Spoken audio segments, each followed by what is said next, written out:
আজ কিন্তু কোনো ব্লগ ভিডিও না, আজকে আমি এসেছি একটা ছোট্ট বিষয় নিয়ে কথা বলতে।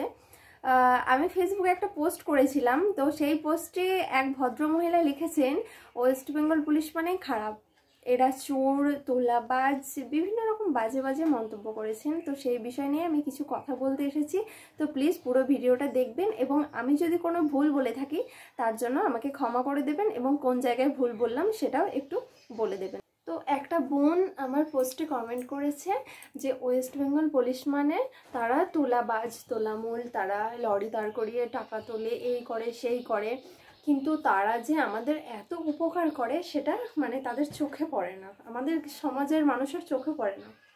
কিন্তু তারা নিজেদের জীবন বাজি রেখে এত কিছু করছে আমাদের জন্য, সেটা মানুষের চোখে পড়ছে না মোটেও। কিন্তু তারা যদি কোনো একজন মানুষ একটা খারাপ ভুল করে, মানে ভুল কাজ করে, খারাপ কাজ করে, তো সেটার জন্য পুরো সোসাইটির বদনাম মোটেও হয় না। আমি যদি একটা ভুল কাজ করি, আমার ফ্যামিলির মানে পুরো ফ্যামিলিকে কেউ দোষারোপ করবে না, আমাকে খারাপ বলবে।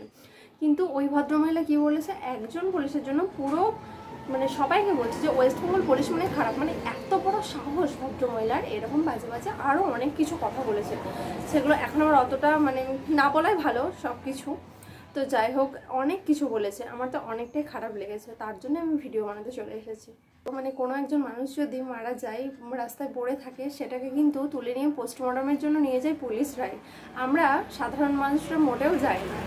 তবুও আমরা পুলিশদেরকে গালাগালি দেবো, কারণ আমাদের তো ওটাই কাজ, তারা আমাদের এত উপকার করবে, উপকারটা মনে রাখবো না। যদি কখনো একটু ভুল কাজ একজন করে, তার জন্য পুরো সমাজটার আমরা খারাপ বলবো, মানে পুরো পুলিশের যত লোক আছে সবাই খারাপ, এটাই বলবো। পুলিশ মানেই খারাপ, এই ধারণাটা আমাদেরকে পাল্টানো উচিত, কারণ পুলিশরা আমাদের পরম বন্ধু, তারা না থাকলে আমরা চলতে পারবো না। এই যে কদিন পরেই ভোট, আমরা ভোট দিতে যাব, তার জন্য আমাদেরকে পুলিশ দরকার, কারণ সেখানে যদি কোনো ঝামেলা গন্ডগোল হয় তারা আমাদেরকে রক্ষা করবে। পুজোর সময় তারা নিজেদের ফ্যামিলিকে ছেড়ে ডিউটিরত অবস্থায় থাকে, কারণ বাকিরা মানে আমরা পুজো দেখতে যাব, আমাদেরকে তারা রক্ষা করবে, কোনো ঝামেলা অশান্তি যেন না হয় তার জন্য প্যান্ডেল ডিউটি দেবে। কিন্তু তাদের বাড়ির লোককে একবারও পুজো দেখাতে নিয়ে যেতে পারে না, কারণ তারা সরকারের কর্মচারী, তাদের কাজই হচ্ছে ওইটা, আমাদেরকে রক্ষা করা।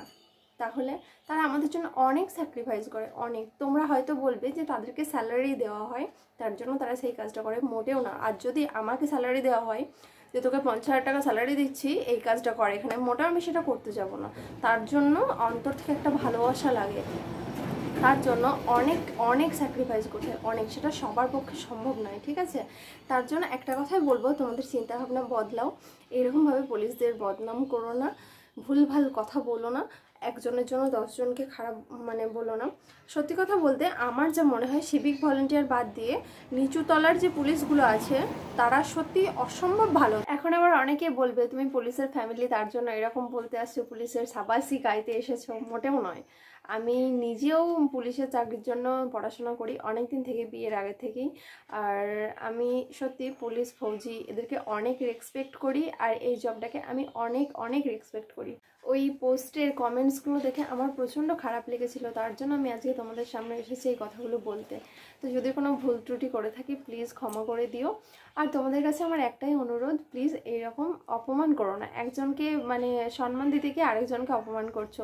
ওই বোনটি বলল যে বিএসএফ সিআরপিএফদের অনেক সম্মান আছে কিন্তু একজন পুলিশের সম্মান নেই, মোটেও এটা মোটেও ঠিক কথা নয়।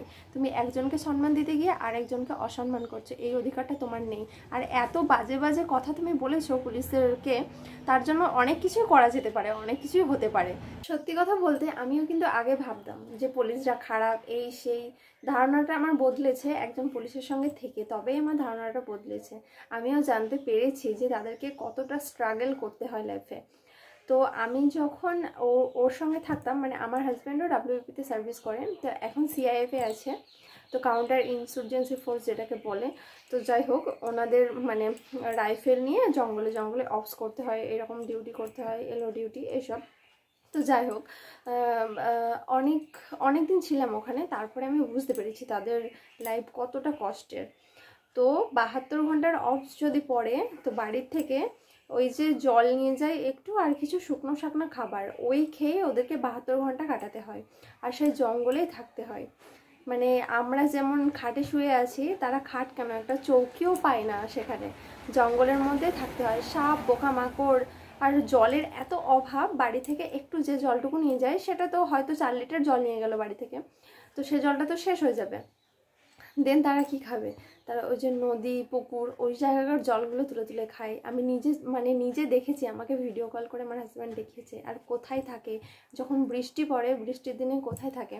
একবার তো আমার হাজব্যান্ড এবং ওনার বন্ধুরা যারা সহকর্মী ছিলেন, তারা সবাই একটা শ্মশানের মধ্যে রাত কাটিয়েছিল। মানে রাত্রিবেলা অত বুঝতে পারিনি, একটা ঘর, মানে পুরুলিয়াতে ওটা একটা ঘর রয়েছে, তো সেই ঘরটার মধ্যে একটা পাটি পাতা এরকম ছিল, তো সেখানে গিয়ে ওরা রাত কাটিয়েছিল। যে সকালবেলা যখন উঠে দেখে, তখন দেখে ওখানে মরার ছাই, হাড় গোড় এইসব পড়ে রয়েছে।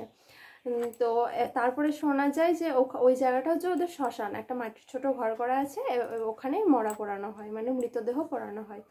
তো দেখো কত কষ্ট করতে হয় তাদেরকে, তারা কত কষ্ট করে আমাদের জন্য। আমি তার কাছে ছিলাম বলে আমি ব্যাপারগুলো জেনেছি, দেখেছি। সকালবেলা মানে ভোরবেলা 3টের সময় উঠে বেরিয়ে যায়, রাত 8টা 10টা বেজে যায় তখন ফেরে। কোনো দিন 2 দিন থাকে, এরকম থাকে। কত কষ্ট তারা করে, না খেয়ে না দিয়ে ডিউটি করে। তারা কাদের জন্য করে? আমাদের জন্যই তো করে, আমাদেরকে রক্ষা করার জন্যই তো করে। তারা যে ওই পুরুলিয়া, ঝাড়গ্রাম, মেদিনীপুর এসব সাইডে মাওবাদী দমনের জন্য ওনাদেরকে রাখা হয়েছে, তো এত সত্যি অনেক কষ্ট করে, অনেক। আমি নিজের চোখে তো দেখেছি, তো আমি বুঝেছি সত্যি অনেক কষ্ট করে।